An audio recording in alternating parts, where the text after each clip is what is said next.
예. 이 하나님 말씀을 볼까요? 하나님 말씀은 디모데전서 말씀입니다. 디모데전서 1장 12절로 15절, 4장 6절로 9절. 디모데전서 1장 12절로 15절, 4장 6절로 9절. 하던 대로 쭉 이어서 4장 부분까지 교독을 하겠습니다. 제가 12절 말씀 먼저 봅니다. 나를 능하게 하신 그리스도 예수 우리 주께 내가 감사함은 나를 충성되이 여겨 내게 직분을 맡기 심이니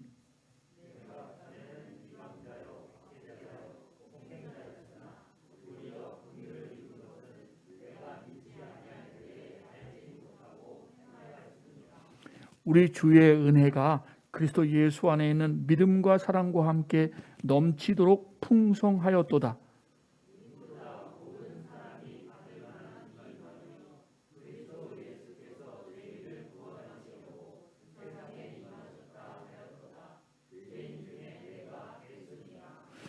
내가 이것으로 형제를 깨우치면 그리스도 예수의 좋은 일꾼이 되어 믿음의 말씀과 내가 따르는 좋은 교훈으로 양육을 받으리라.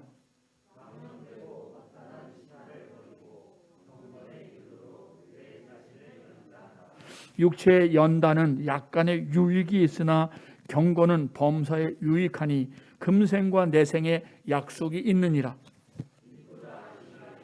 모든 사람이 받을만 하도다. 아멘. 아멘.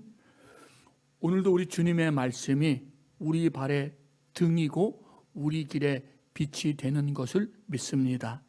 사슴이 시냇물을 찾기에 갈급함같이 우리 영혼이 주를 찾기에 갈급함으로 생수를 공급받고 양식을 얻는 귀한 시간 될 수 있기를 주님의 이름으로 축복합니다. 아멘. 여러분, 아주 가끔씩 말입니다.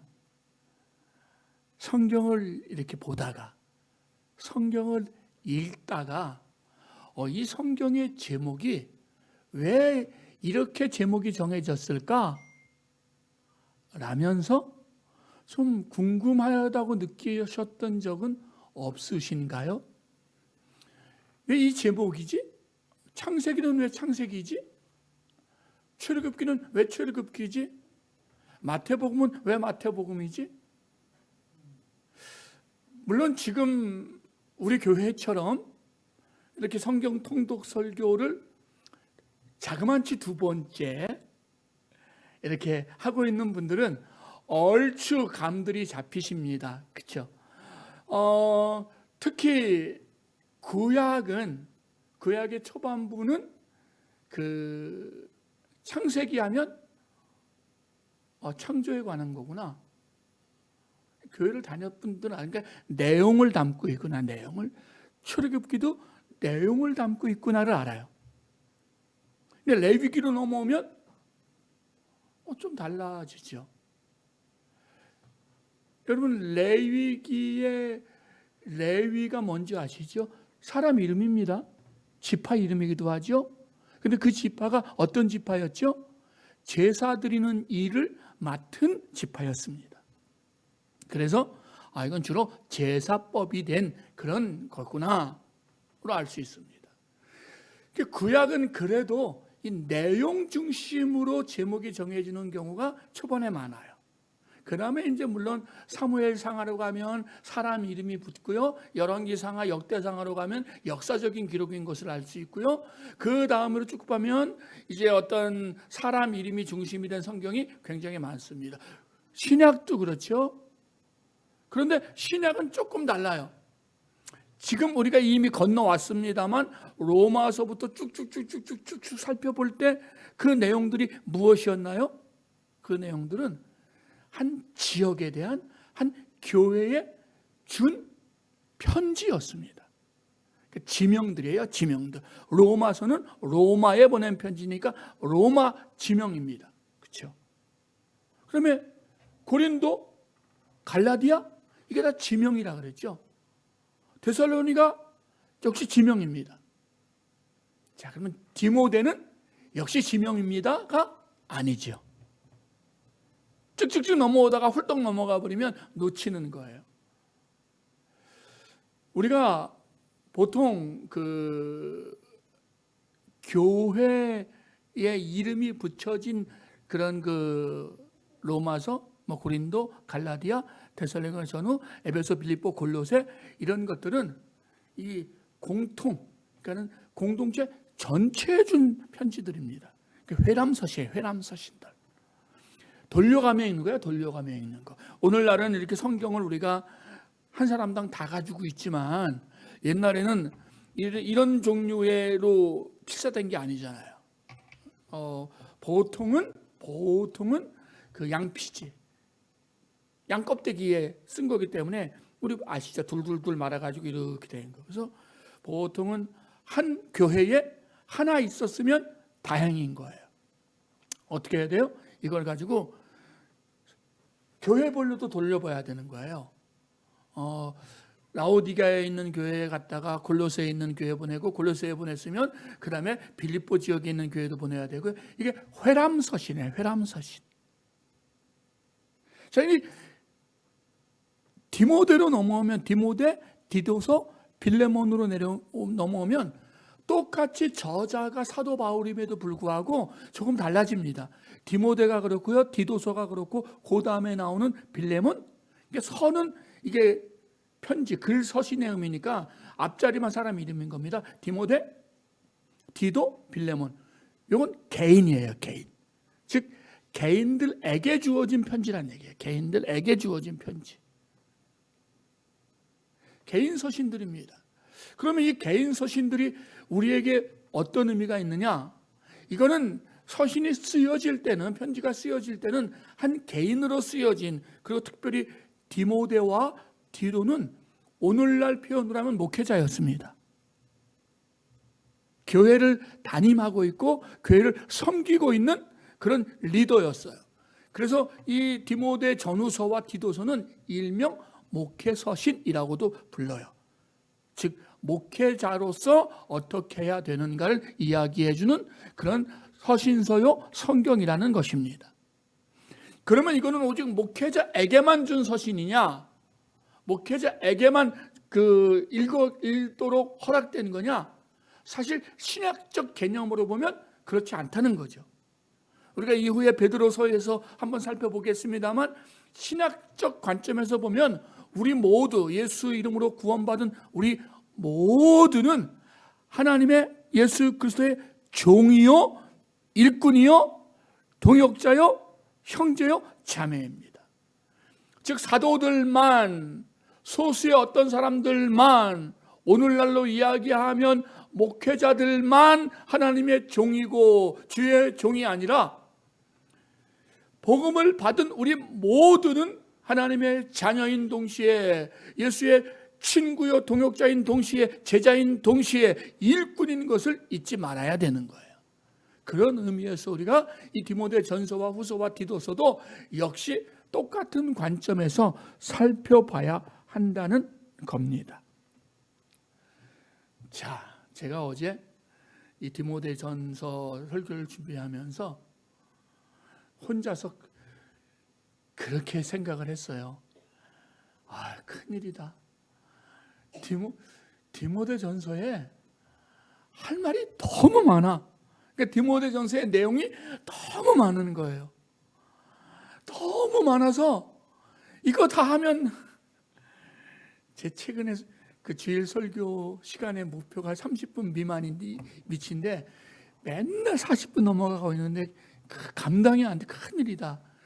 혼자 중얼중얼 그랬더니 제 아내가 이 앞에 앉아서 책을 보다가 그러더라고요. 다 잘라버리고 한 가지만 말해요.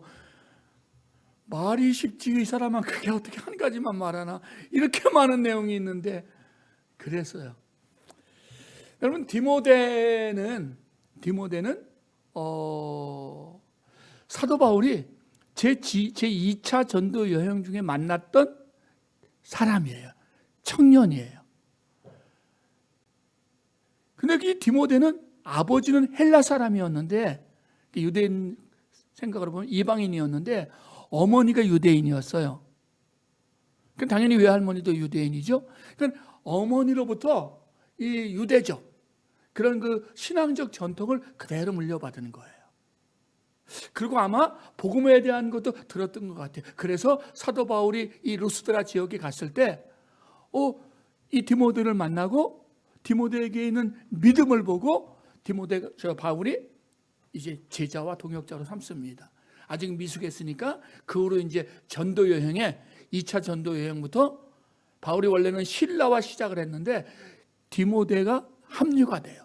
그리고 그 이후에 대부분의 이 사도 바울의 선교에 디모데가 합류한 동역자요 일꾼이 됩니다. 자, 그런데 이 디모데는 어떤 특징이 있느냐 하면 사도 바울과 이렇게 같이 다니다가 사도 바울이 여기가 좀 미흡해. 그러면 이 디모데만 남겨두고 오기도 했고요. 어떤 때는 왔다가 여기는 안 되겠네. 그러면 디모데만 보내기도 했어요. 그러니까 우리가 아는 것처럼 사도 바울의 선교는 그 핍박이 좀 많았기 때문에 사도 바울이 주 타켓이잖아요. 주 공격 대상이니까 사도 바울은 찍고 도망가고 찍고 내빼고, 그러니까 복음을 전하고 잠깐 머물다가 핍박이 시작되면 나오고 또 다른 데로 가는 게 주로 사도 바울의 동선이었다면, 근데 그 밑에 제자들은, 그 밑에 동역자들은 핍박이 덜 심하니까 남겨두고 오거나 나중에 다시 보내서 그 약한, 이제 막 시작한 교회와 공동체를 살리는 일에 쓰임받는 대표적인 사람이 누구였느냐? 바로 이 디모데였어요. 그리고 디도이기도 했고요. 자, 그러면 이 디모데 전서는 언제쯤 기록되었을까? 자, 여러분 사도행전 28장에 보게 되면은요, 사도 바울이 로마 감옥에 1차로 연금된 상태였죠. 그러면서 사람들이 드나들면서 복음이 사방으로 퍼지고 전해지고 있음을 이야기해요. 사도행전 28장 맨 마지막 부분이 말이죠. 이 사도행전이 기록되고 바울이 1차 감옥에 갇히고 얼마 있지 않아서 이 사도행전이 기록된 지 얼마 있지 않아서 바울이 한 1, 2년 후쯤에 일단은 이 감옥에서 나온 걸로 봐요. 석방이 됐어요. 석방이 된 다음에 사도 바울이 곳곳에 다니면서, 멀리는 오늘날로 이야기하면 스페인 지역인데 당시는 서바나라고 불렸죠. 스페인 지역도 갔던 것 같고요. 그래서 이거를, 근데 다른 그 전도 일정, 3차 전도까지는 그 일정이 정확히 나와요. 그렇죠? 바울이 어디 찍고 어디 가고 다 오는데, 바울이 1차 감옥에 투옥된 다음에 다시 나와서 움직인 전도 여정은 기록된 것이 없어요. 그냥 여러 가지 서신서를 보면서 취합해 보면 이 스페인 지역도 간 것 같고, 당연히 그리스 지역, 로마, 또 소아시아 지역까지 쭉 돌아다니면서 복음을 전했어요. 그래서 사람들은 이것을 그 4차 전도 여행이라고도 이야기해요. 어떤 분들은 로마로 포로로 죄수로 잡혀가는 여정을 4차 전도 여행으로 보기도 하고, 기록이 돼 있으니까. 근데 기록이 안 돼 있지만 실제적으로는 이 1차 석방된 이후에 움직인 동선들을 4차 전도 여행으로 보기도 해요. 아무튼 바울이 나와가지고 돌아다니다가 에베소에 잠깐 들렸는데 다시 나왔단 말이에요. 근데 나오면서 보니까 여전히 에베소 교회가 이전에 바울이 그렇게 3년이나 목회했고 또 기간이 지났음에도 불구하고 여전히 좀 신실한 목회자가 필요하겠는 거예요. 그래서 어떻게 해요? 디모데를 떨겨놓고 왔어요. 자, 디모데를 떨겨놓고 왔단 말이에요. 그러면 어떻게 했어요? 걱정되지요. 염려가 되는 거예요. 잘할까? 여전히 문제가 있던데. 여전히 좀 디모데가 아직 젊어서 말이야, 경험이 부족해서 말이야, 어떻게 하지? 라고 근심하는 거예요. 그 근심하다가 쓴 편지가 뭐예요? 바로 이 디모데 전서인 거예요. 그래서 사도 바울이 1차 로마 감옥에서 나와서 지역을 돌다가 에베소에 들렸다가 나오면서 제자요, 동역자요, 함께 일꾼된 디모데를 에베소 교회에 남겨두고 오고, 남겨두고 온 다음에 그것이 염려가 돼서 목회에 도움이 되라고 쓴 편지가 바로 이 디모데 전서다라고 여러분들이 이해하시면 될 것입니다.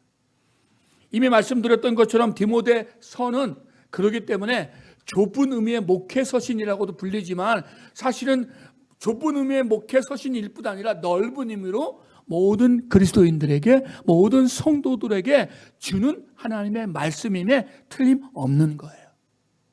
한마디로 말하면 이렇게 말할 수 있습니다. 하나님의 사람들은, 하나님의 교회는 어떻게 살아야 되는가예요. 그 내용들을 참 많이 다루고 있습니다. 그래서 첫 번째, 바울은 디모데와 그 에베소 교인들에게 무엇을 이야기해 주고 있느냐면 거짓 선생들이 전하는 족보와 신화에 오염되지 말고 족보와 신화를 버려라. 첫 번째, 에베소 교회에 주는 교훈입니다. 족보와 신화를 버려라예요. 여러분, 우리만 족보가 중요한 게 아니에요. 지난 그 설날에 저희 형님 가족은 미리 왔다 가고 저희 가족은 코로나 시국이니까 저희 가족만 갔었거든요. 저희 가족만 갔더니 저희 아버님이 자기는 요즘은 기회만 있으면 족보책 이만큼 족보책 아예 내놔요.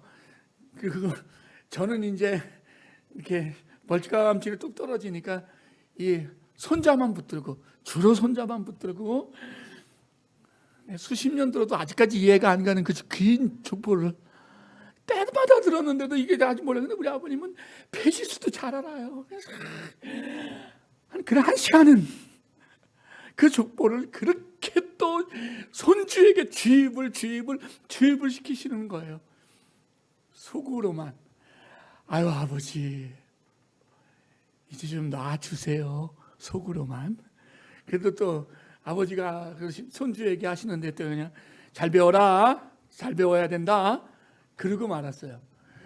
그렇게 족보가 중요하단 말이에요. 저희 집에 족보가요, 옛날부터 하면 정말 오래된 족보 있고요, 그다음에 최근 족보 있고요, 또 뭐 있고 해서요, 거짓말만 못하면 이만큼 쌓여요. 이만큼 쌓여요. 족보책만 꺼내면. 그렇게 족보를 중요시해요. 근데 우리만 족보를 중요시하느냐? 유대인들 족보를, 가문을 중요시 여기잖아요. 그렇죠? 그들의 족보의 핵심이 누가 있어요? 저희 족보의 핵심에 윤관이 있습니다. 우습지요? 유대인들의 족보의 핵심엔 누가 있어요? 아브라함이 있는 거예요. 아브라함. 그래서 신앙을 가졌으면 누구와 줄을 닫고 있어야 되느냐면 아브라함과 줄을 닫고 있느냐 안 닫고 있느냐가 중요한 거예요. 그래서 이방인들이 예수를 믿으면 어떻게 해서든지 아브라함과 줄을 닫아야 된다고 이야기를 해요. 그래서 뭘 지켜야 돼요? 율법을 지켜야 되고 유대의 전통을 지켜야 되고 제사법을 지켜야 되는 거예요. 그게 곧 뭐냐? 아브라함의 족보와 이어지는 거라는 거예요. 어떠라고요? 족보를 버려라. 혈통으로 구원받는 게 아니다. 혈통으로 하나님 자녀 되는 게 아니라는 거예요. 신약 성경에 계속되는 싸움이 무엇입니까? 유대적 배경을 둔 그리스도인들은 족보가 있어야만, 아브라함의 자손이어야만 구원받는다는 것을 끊임없이 강조하는 거예요. 혈통상으로. 그게 안 되니까 할례 받아라. 그거 증거다. 그게 안 되니까 제사 지내라. 계속 그 얘기하고 있는 거예요. 근데 뭐라고요? 족보를 버려라. 그걸로 구원받는 거 아니다. 신화를 버려라. 영지주의라고 했습니다. 영지주의란 물질적인 모든 것은 다 악하고 영적인 것만 선한 것이다. 그럼 물질적인 것을 다 악하다 그러면 여러분 뭐가 부인되는지 아시죠? 예수님의 성육신이 부인되는 거예요. 예수님이 육신으로, 물질로 오셨단 말이에요. 이게 뭐예요? 신화, 거짓 신화들 버리라는 거죠. 그게 에베소 교회 지도자인 디모데가 가리키고 이야기해 줘야 될 거였어요. 여러분, 오늘날 이렇게 보면 한국 교회가 우리도 모르는 사이에 이 족보가, 믿음의 족보가 생기기 시작했어요. 여러분, 저도 믿음의 가문을 만드는 일을 굉장히 중요시 여깁니다. 믿음의 명문가가 되는 것을 우리 성도들이 되도록 기도하고 있습니다. 그래서 믿음의 명문가가 되자, 믿음의 가문을 이루자, 제가 정말 역점을 두고 설파하는 제 목회의 방향 중에 하나입니다. 그래서 이제 제 주변에도 4대 목회자가 있어요. 이제 아마 제 자식 때 가면 이제 아마 저는 못 봤는데 5대 목회자도 나올 거예요. 이제 멀지 않아서. 이게 뭐예요, 여러분? 족보예요, 족보. 필요합니다. 중요합니다. 가치가 있습니다. 그러나 기억하십시오. 그게 우리를 구원시키진 않습니다. 내가 어떤 교회에 다니느냐, 내가 100년 전통의 교회에 다니느냐, 필요합니다. 중요합니다. 가치가 있습니다. 그러나 그게 우리의 구원을 좌우하지는 않습니다. 내 아버지가, 내 어머니가 이렇게 기도하는 사람이고, 이렇게 충성한 사람이고, 이렇게 봉사한 사람이고, 의미가 있습니다. 가치가 있습니다. 중요합니다. 그러나 그것이 나의 구원을 좌우하지는 않습니다. 족보를 버리십시오. 그리고 바른 교훈으로 오십시오. 바른 교훈이 무엇입니까? 예수 그리스도의 그 십자가의 그 사건을 믿음과 부활과 재림입니다. 예수 그리스도를 믿음이 바른 믿음인 거예요. 족보를 버리고 예수께 돌아오라는 것입니다. 잘못된 신화를 버리고 예수께 돌아오라는 것입니다. 오늘날 우리 가운데 나도 모르게 생긴 거짓된 신화들, 자랑거리들, 무용담들이 있습니다. 이것이 있으니까 내가 무언가 주님 앞에 삐까뻔쩍한 것 있습니다. 그러나 그것들은 우리의 구원과는 상관이 없습니다. 바른 교훈 예수의 복음으로 돌아와야 우리가 바른 신앙인들이 될 수 있습니다. 두 번째 기억할 것이 있다면, 교회와 성도는, 사역자들은, 일꾼들은, 하나님의 자녀들은 은혜를 잊지 말아라는 거예요. 감사함으로 살아가라는 것입니다. 자, 사도 바울은 자신이 이야기하죠. 오늘 본문에서도 읽었습니다만 그 본인은 회방자고 핍박자고 포행자라고 이야기합니다. 왜 그런 줄 아시죠? 예수가 부활 승천하신 다음에 성도들이 다 이 마가다락방에 모여서 으쌰으쌰 기도합니다. 그랬더니 오순절날 성령이 임했습니다. 사람들이 방언도 말하고 막 뒤집어졌죠. 담력을 얻었습니다. 곳곳에 나가서 막 복음을 전했습니다. 그리고 사도행전의 기록에 의하면 사도 베드로가 성전 앞에서 예수의 복음을 전했더니 하루 회개하고 돌아오는 사람들이 3,000명이 되었다고 이야기합니다. 수천 명이 막 돌아옵니다. 이거를 이제 그 유대의 어떤 종교 지도자들이 보니까 안 되겠는 거죠. 그래서 핍박이 시작됩니다. 환란이 시작됩니다. 그래서 첫 타자로 누가 죽습니까? 7 집사님 중에 한 분이었던 스데반 집사님이 죽습니다. 돌에 맞아 유대인들에게 죽습니다. 자, 그런데 이 스데반 집사님이 돌에 맞아 죽었을 때 자기 겉옷을 훌떡훌떡 벗어서 그 위에 휙 덮으면서 내가 증인이다. 이게 무슨 얘기냐면, 여러분, 원래 유대인들에게는 사람을 죽일 권리가 있어요, 없어요? 사형권이 없는 거예요. 그래서 예수님도 빌라도의 선언이 필요했던 거예요. 그럼 잘못한 거란 말이에요. 그럼 내가 증인이다 그런 것은 무슨 얘기냐면 내가 다 책임지겠다는 얘기예요. 스데반 이놈이 이단인데, 이 잘못된 교훈을 우리를 오염시키는 놈인데 내가 다 책임지겠다 그러면서 자기의 겉옷을 훌떡훌떡 벗어서 이 시체 위에 휙 던지고 가버린 사나이가 누구냐? 사울, 이후에 우리에게 알려진 바울인 거예요. 그 정도로 예수의 복음을 핍박하고 그 정도로 핍박하는 애 앞장선. 그래서 그가 예루살렘에서만 이렇게 예수 믿는 사람들을 막 때려잡는 것을 보니까 성이 안 차거든. 이게 여전히 보니까 막 핍박이 심하니까 다 사방으로 막 도망가서 이것들이 다 퍼졌어. 다메섹이라는 동네까지 이것들이 도망가 있대. 대제사장한테 그 체포권 허락을 받은 거예요. 딱 해가지고 허가증. 이 사람은 이 예수 믿는 놈들을 잡아서 끌고 갈 체포권이 있음 해가지고 대제사장의 허가권까지 받아가지고 다메섹으로 으쌰으쌰 가다가 꼬꾸라지고 예수 만나고 돌이키잖아요. 사람이 180도 달라지죠. 180도 달라져서 이후에 우리가 알고 있는 사도 바울이 됩니다. 근데 여러분 가만히 생각해 보십시오. 우리 마음에 어떤 마음이 있어요? 한번 배신자는 영원한 배신자야. 저는 언제 어떻게 될지 몰라. 그러니까 사도 바울이 사역하면서 평생 시달렸던 게 뭘까요? 진짜 사도야 가짜 사도야, 사도권에 대한 것이었어요. 근데 거기에는 뭐가 깔려 있을까요? 저거 초창기 때 스데반 집사님 죽인 놈이야, 앞장선 놈이야, 옷 벗은 놈이야. 평생 저는 분명히 예수님 앞에 용서받았고 해결됐지만 사실 지도자로 살면서 수시로 좀 부담스러웠을 거라고 생각을 해요. 그래서 본인이 뭐라 그러는 거예요? 나는 회방자였고 핍박자였고 포양자였다. 내가 그런 놈이야. 근데 내가 이렇게 막 복음을 전하고 뭐 교회를 세우고 여러분들을 하나님의 자녀로 인도하는 이게 된 거는 오직 한 가지밖에 없다는 거죠. 어떻게? 하나님의 은혜였다는 거예요. 은혜였다는 거. 여러분 기억하십시오.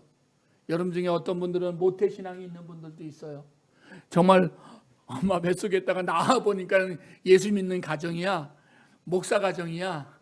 에휴, 예전에 저희 딸이 대학을 다닐 때 뭐라 그러면 아이들이 그랬어요.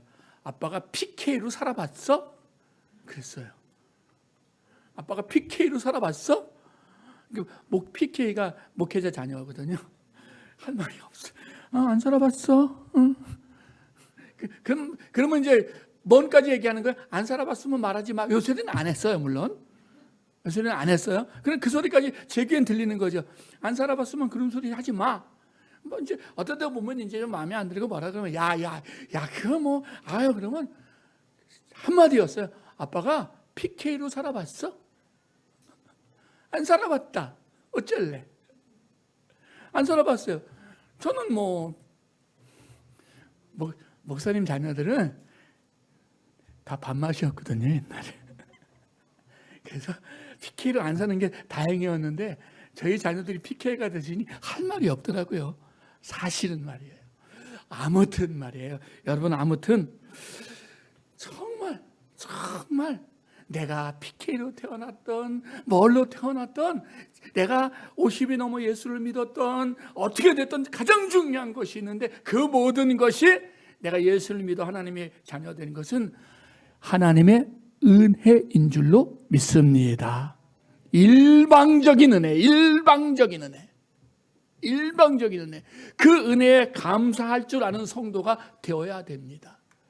하나님의 자녀들에게 잊지 말아야 될 것이 있습니다. 그것은 바로 내가 구원받았음을, 하나님의 은혜로 여기까지 왔음을 잊지 마십시오. 내 삶에 굴곡이 있었습니다. 내 삶에 어려움이 있었습니다. 내 삶에 문제가 있었습니다. 그리고 나는 정말 그 문제에 빠져가지고 믿지 않는 사람처럼 행했던 적, 더 나쁘게 행했던 적도 분명히 있었습니다. 그러나 내가 다시 이 자리에 있습니다. 다시 예배자로 있습니다. 이게 무엇입니까? 바로 하나님의 은혜입니다. 성도는 하나님의 은혜를 잊지 않아야 됩니다. 그렇다면 이렇게 하나님의 은혜를 잊지 않고 사는 하나님의 성도들, 족보와 신화를 버리고 살아가는 성도들은 구체적으로 어떻게 살아가야 되느냐, 구체적 삶의 원리가 뭐냐 이야기해요. 바울은 이 디모데전서에서 첫째, 기도와 선행에 힘써라. 이게 진짜 자기를 치장하는 거다.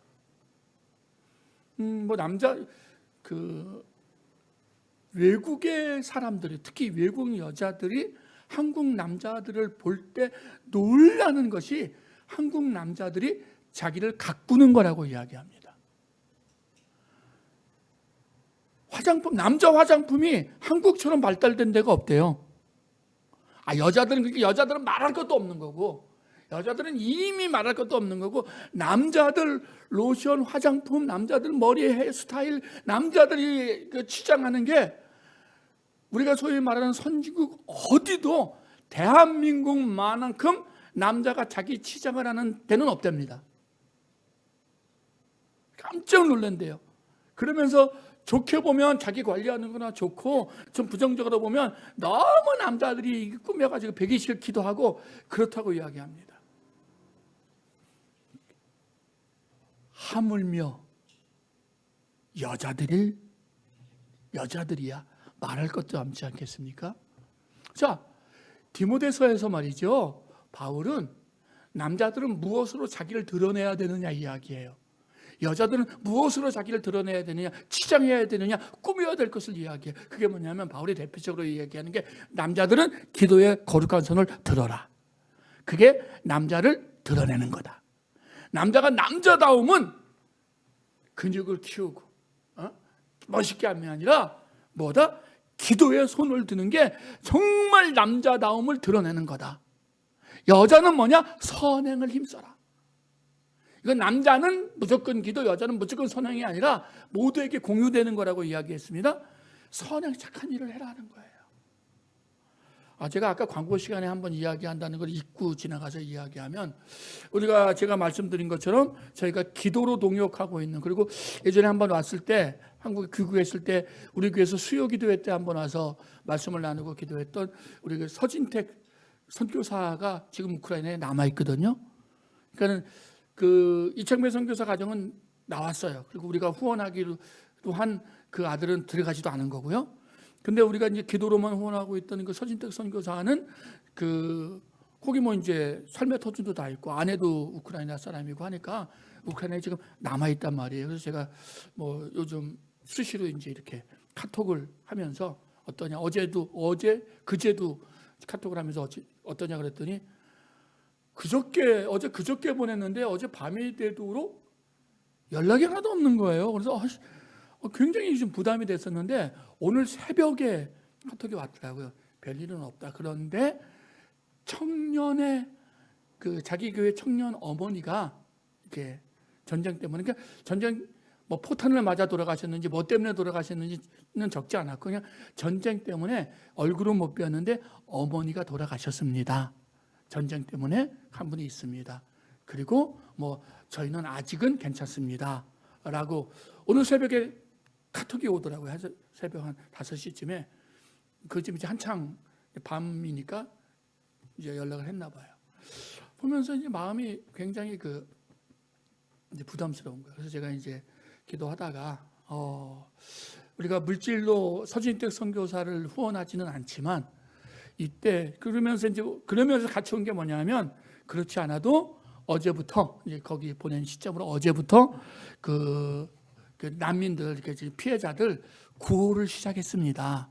그러면서 팩들 있잖아요. 뭐 과일 넣고 이런 플라스틱 팩들을 이렇게 싸는 거를 사진을 보냈더라고요. 그래서 제가 그 전에도 계속 사실 마음이 있었는데 마음에 또 부담감과 감동이 오길래, 그러면 우리도 작지만 한 번쯤 단기적으로 이렇게 특별 선교헌금을 한번 보내야 되겠다 마음이 들었습니다.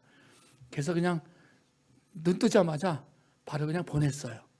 뭐 이렇게 물론 많은 돈은 아닙니다. 그래도 한 번쯤은 우리가 너를 기억하고 있고 너를 위해서 기도하고 있고 그 지역을 위해서 그 땅을 위해서 우리가 기도하고 있어. 우리가 기도하고 있다는 마음을 표현하기 위해서. 또 요즘 여러분들이 제가 지난번에 광고한 이후에 또 선교 헌금도 또 넉넉히 또 여러분들이 자원하는 마음으로 또 해주셔서 뭐 그렇게 선교 헌금하고 또 뭐 교회 헌금하고 약간 보태서 조금 헌금을 해도 큰 무리가 없겠길래 제가 헌금을 오늘 아침에 보냈습니다. 그게 제 마음에 주중에 읽었던 이 디모데 전서를 준비하며 했던 선행이에요. 우리가 뭐 착한 일이라는 게 아니라 내가 너를 생각하고 있어. 내가 너와 함께 하고 있어. 내가 너를 위해서 기도하고 있어. 그 마음을 보여주고 싶었어요. 그래서 우리 푸른숲 교회 성도들의 일동으로 해서 선교헌금을 특별히 보냈습니다. 무엇으로 우리의 가치를 드러낼까요? 무엇으로 우리의 존재를 드러낼까요? 무엇으로 우리가 멋진 사람인 걸 드러낼까요? 멋진 보디빌더처럼 근육을 드러내서 우리가 자랑할까요? 아니면 아름다운 귀걸이로 할까요? No, 그렇지 않다는 것입니다. 기도의 손을 올리는 게 남자다움의 상징이어야 되고, 선행을 베푸는 게 그 손이 여자다움의, 성도다움의 상징인 것을 잊지 말자는 것입니다. 여러분, 우리가 그렇게 살았으면 좋겠습니다. 그 다음에 또 하나 우리가 기억할 것이 있습니다. 그것은 뭐냐? 하나님의 교회를 세워가는 일에 힘쓰라는 거예요. 디모데전서는 그것을 굉장히 많이 우리에게 강조합니다. 왜? 이 집은 살아계신 하나님의 교회요, 전이요, 진리와 기둥의 터이기 때문에 교회를 세우는 일에 힘써 나가라는 것입니다. 이것은 유형의 건물의 교회가 아니라고 했습니다. 공동체라고 했습니다. 우리 푸른숲 교회는 건물로서의 교회가 아니라 공동체, 믿음의 공동체로서의 교회입니다. 그렇기 때문에 우리가 하나님의 자녀로 산다고 하는 것은 교회를 교회답게 세워가는 일에 힘쓰고 거기에 헌신하는 것입니다. 바울이 이것을 이야기하는 게 뭐예요? 교회를 위해서 첫째는 일꾼됨을 사모해라. 요즘 아무것도 안 시켜주고 있죠. 조금만 기다리세요. 막 시켜드릴 테니까. 요즘은 저도 마음에 여러 가지 생각들이 많은데, 이렇게 해제는 다 했다 그러는데, 사람들 숫자는 기하급수도 더 많아지고, 죽는 사람 많고, 중증들이 많은데, 어떻게 합니까? 그래서, 제가 그랬어요. 우리 오늘 온 분들 중에서도 아마 감기 기운이 있거나 으스러지시는 분들이 있을지 모르는데, 옛날에 그냥 감기려고 했는데 요즘은 감기 조금 이상만 하면 또 겁나잖아요. 그러니까는 여러분들 이따가 예배 마치고 돌아가실 때 한쪽에 가만히 있는 사람한테 인사하지 마세요. 안 해, 그냥. 인사하지 마시고, 그리고 몸 컨디션이 좀 안 좋으시면 얼른 3층으로 올라가시면 돼요. 이은영 자매는. 몸살기가 있으면. 얼른 올라가시면 돼요. 그래서 그냥 요즘 같은 시국엔 누가 안 보이면 오늘 왜 누가 안 보이지? 저한테 일일이 묻지 마세요. 아, 그랬구나. 저만 아는 분들이 있어요. 아, 그랬구나 하시면 돼요. 그리고 누가 얼른 보였는데 왜 안 보이지? 몸 컨디션이 안 좋구나. 그러시면 돼요. 그죠? 여러분, 이 또한 지나가게 될 줄 믿습니다. 참 쉽지 않은 시간들이지만 말입니다. 아무튼 어떻게 해야 된다고? 교회의 일꾼됨을, 교회의 직분 맡음을 사모해라. 이게 어떤 일이야? 훌륭한 일이라고 해요. 훌륭한 일이라. 미쁘다 이 말이요. 그 사람이 감독의 직분을 얻으려 하면 선한 일을 사모하는 것이라 함이로다. 선한 일이 뭐냐? 훌륭한 일을 사모하는 거예요. 훌륭한 일을 사모하는 거. 하나님의 일을 한다고 사모하는 것은 훌륭한 일을 하는 것이라고 이야기합니다. 그렇기 때문에 하나님의 일을 맡은 사람들은, 일꾼이 되려고 하는 사람들은, 자녀들은 이렇게 살아가라. 사실 디모데후서 3장에 아주 많이 잘 나갑니다. 정말 저는 여러분들이 3장 1절로 13절을 쭉 읽어가셨으면 좋겠는데, 제가 빠르게 한번 읽어보면 그냥 들으십시오. 3장 2절로 보면, 그러므로 감독은 책망할 것이 없으며 한 아내의 남편이 되며 절제하며 신중하며 단정하며 나그네를 대접하며 가르치기를 잘하며 술을 즐기지 아니하며 구타하지 아니하며 관용하며 다투지 아니하며 돈을 사랑하지 아니하며 자기 집을 다스려 자녀들을 모든 공손으로 복종하게 하는 자라야 할지니라. 사람이 자기 집을 다스릴 줄 알지 못하면 어찌 하나님의 교회를 돌보리요. 새로 입게 한 자도 말지니 교만하여져서 마귀를 정죄하는 그 정죄에 빠질까 하며, 또한 외인에게도 선한 증거를 얻은 자라야 할지니 비방과 마귀의 올문에 빠질까 염려하라. 이와 같이 집사들도 정중하고 일구이언을 하지 아니하고 술에 임박히지 아니하고 더러운 일을 탐하지 아니하고 깨끗한 양심의 믿음의 비밀을 가진 자라야 할지니, 이에 이 사람들을 먼저 시험하여 보고 그 후에 책망할 것이 없으면 집사의 직분을 받게 할 것이요. 여자들도 이와 같이 정숙하고 모함하지 아니하며 절제하며 모든 일에 충성되는 자라야 할지니라. 집사들은 하나님의 남편이 되어 자녀와 자기 집을 잘 다스리는 자일지니라. 아멘. 저는 저희 교회가 아직은 이렇게 횟수로인지 아주 작은 교회, 개척교회라고 얘기하니 조금 좀 부담스러운 면이 있습니다만, 그래도 작은 교회로서 이제는 정말 우리 교회 헌법에 정한 대로 교회 법에도 우리 대한예수교 장로회도 헌법이 있습니다. 대한민국에만 헌법이 있는 게 아니라 헌법이 있어요. 거기 또 직분도 있어요. 직분에 보게 되면 영구직, 종신직이 있고요, 임시직 이게 있어요. 그러니까 우리가 보통 집사님 하는 것을 서리 집사라 그러는데, 서리 집사는 서리 맞은 집사가 아닙니다. 절대로. 임시직이란 얘기예요. 그래서 원래 서리 집사는 매년마다 임명해야 되고, 저는 제가 게을러서 그냥 한 번 집사는 영원한 집사다. 그러니까 계속 집사를 불러드리는 거고요. 집사도 종신 집사가 있죠. 우리 은퇴가 이제 70에 있습니다만, 안수 집사, 소위 말하는 또 권사, 이거 종신직이에요. 목사 종신직이에요. 그럼 임시 이게 다 있어요. 그래서 하나님이 허락하시면 우리 교회에도 이제는 이렇게 설이 말고 설이 안 맞은 분들도 세워야 되지 않을까? 그렇게 기도하고 있습니다. 하나님이 그런 환경과 그렇게 인도해 가시기를 여러분들이 기도해 주시기를 부탁을 드립니다. 아멘 좀 하세요들. 네. 그래서 일꾼들을 이제는 정말 여기서 집사라고 이야기하고 이런 것들은 다 요즘 우리 표현으로 하면 안수 집사님들이거든요. 안수 집사들. 이 감독이라고 하는 것은 목회자뿐 아니라 뭐 다른 데는 장로란 표현도 쓰는 거 볼 때 뭐 또 장로일 수도 있고요. 그런 것들을 겸해서 교회에 직분을 세워가는 것은 교회를 세워가는 일입니다. 저는 우리 푸른숲 교회 성도들이 교회의 직분과 일됨을 사모하는 사람들 되시기를 주님의 이름으로 부탁을 드립니다. 금욕과 외식에 유혹되지 말고 말씀과 기도로 거룩하여 질 것을 요청하고 있습니다. 이제 마지막입니다. 그러면 이렇게 그리스도의 좋은 일꾼 되고 싶으면 어떻게 해라? 한 가지만 이야기하겠습니다. 경건에 이르기를 연단하라, 연습하라 라고 말합니다. 교만하지 않도록, 변론과 언쟁하지 않도록, 투기와 분쟁과 비방에 휩싸이지 않도록, 경건을 이익의 방도로 생각하지 않도록, 경건을 이익의 방도로 생각하지 않아야 되는 거예요. 이게 오늘날 우리의 핵심. 그러면 어떻게 되냐? 날마다 진짜 경건을 연습하라, 연단하라 그래요. 연단하라. 기도하기를 연단해야 됩니다. 일하는 것을 연단해야 되고 복음 전하는 것을 연단해야 됩니다. 찬양과 예배하는 것을 연단해야 돼요. 되는 대로 하면 안 됩니다, 여러분. 안 됩니다. 되는 대로 형편 따라 아니에요. 제가 그런 이야기를 드리죠. 제가 요즘은 사실 저희가 새벽 기도를 하지 않고 있습니다만 새벽 기도를 할 때 예전에 단임 목회자 같아서 새벽 기도를 하는데 그런 마음이 이 목회자들에게 있거든요. 가장 일찍 와서 가장 늦게 간다.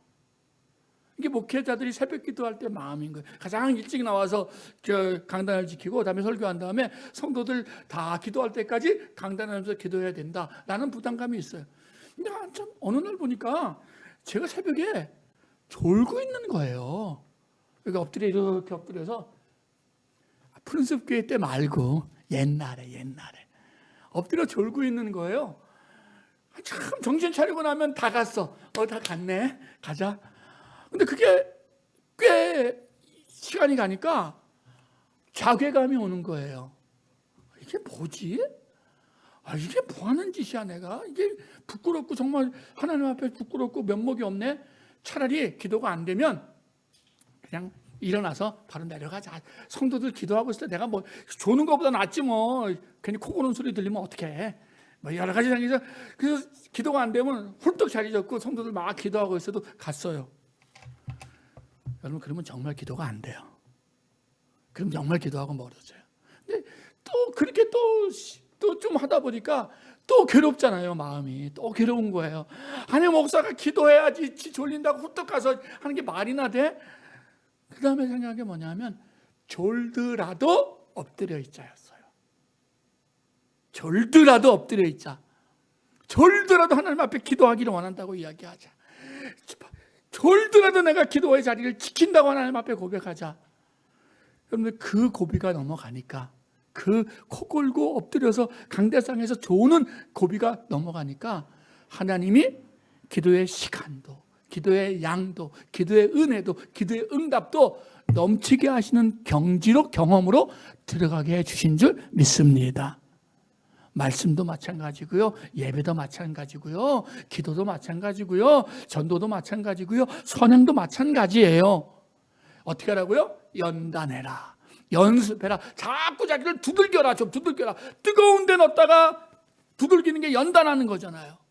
자기를 두들겨서 경건한 자로 살아가라는 것입니다. 그럴 때 하나님이 나를 통해서 우리를 통해서 정말 아름다운 복음의 역사, 생명의 역사, 구원의 역사를 이루게 하실 줄 믿습니다. 우리에게 수많은 일들이 있습니다. 수많은 문제들이 있습니다. 우리가 지지 말고 믿음의 선한 싸움을 싸우고 이기고 정말 하나님의 사람으로 기어이 정말 영광의 멸관 받을 때까지 칭찬받을 때까지 잘했다, 수고했다, 충성된 종아, 또 주님의 품에 안길 때까지. 지난 주간에 우리 박시호 집사님 아버님 이렇게 장례 부탁이 왔어요. 출석하시는 교회가 계신데 아프시면서 최근 몇 년 동안에 같이 교회를 출석하지도 못하셨고 또 뭐 그래서 부담스러운데 혹시 목사님이 이렇게 장례를 집례해 줄 수 있겠냐 부탁하더라고요. 저야 뭐 사실 박시호 집사님 아버님은 제가 예전에 제가 세례를 드렸던 분이기도 하고 제가 세례했던 분이기도 해서 뭐 이렇게 했습니다. 근데 이렇게 그 영정 사진을 이렇게 보고 있는데 정말 만감이 막 교차하는 거예요. 저만 보면 그분이 귀가 좀 어두우셨거든요. 예배 마치고 오면 허리는 또 이렇게 굽어 정말 기억자예요. 그러면 다 크게 목사님 은혜 받았습니다. 정말 쩡쩡 울리게 당신이 안 들리니까 다 안 들리는 줄 아시고 그냥 목사님 별일 없으시죠? 네 어르신 선한 거예요. 저희 농장에 또 한 1년 동안 나오셨는데 그때도 오시면 보시면서 어떨 때 좀 조용히 지나갔으면 좋겠는데 동네 다 사람들이 있는데 목사님! 정말 그렇게 고래고래 소리를 지르셨어요. 그 모습이 눈에 선한데 아유 눈이 정말 가슴이 무끌무끌하고 찡하더라고요. 다시 만날 날 기대합니다. 여러분 다시 만날 날 기대하면서 믿음의 선한 싸움 경건의 연습하면서 잘 달려가기를 예수님의 이름으로 축복합니다. 아멘. 기도합니다.